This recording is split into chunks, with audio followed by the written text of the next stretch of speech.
Good morning. Our office is just up here. Come on in. Grab a seat. Don't be nervous. Well, I am a little nervous today, Dr. Johnson. I would like to welcome you to J-Hope Universal Ministries Counseling Center, and it is my primary responsibility to assist you in meeting your goals. Okay. The counseling service helps students in two main ways here. The first is through an intake appointment, which is a short appointment of 30 minutes, which is exactly what you're attending for today. In this appointment, what we aim to do is go through the sort of supports that we can put in place for you from this day onwards and to really address the administrative and personal matters that are urgent for you today. The second way we support students is through a full 50-minute ongoing appointment. One of the main things you need to keep in mind about us is that we are a confidential service. So, Rosie, what it means is that the information that you give me today, that stays here with the counseling service. Okay? Yep. First, I want to say that I have noticed your growth process within these last couple of weeks. Last week, I assigned you some homework. I noticed that you have completed most of the assignment. Check in with you. I have also called you to see if you needed any assistance. Finally, I need to check in on your emotional status. Have you struggled to remain in school because of personal concerns? Have you had to take time off from school in order to seek treatment? Yes, I have struggled with it all.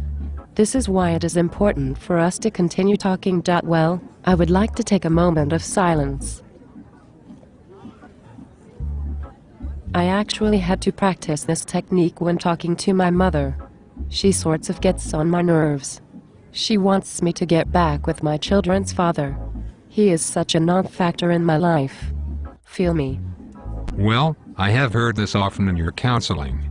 I believe that when you start thinking about both your mother and children's father, you need to take a moment of silence. I also want to add that you aren't alone in your struggles with your parents. I'm a son and don't call home as much as I think I should. Okay, so this is a common challenge. I have another issue. Well, you know that I will be married in 2 weeks. I'm thinking about putting the wedding off until next year.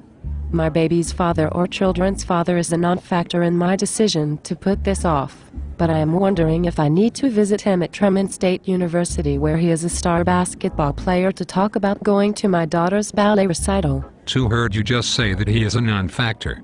I have heard you mention that he is a non-factor in your new relationships over and over again.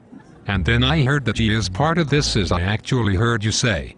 You thought of going and visiting his college to ask about a ballet recital.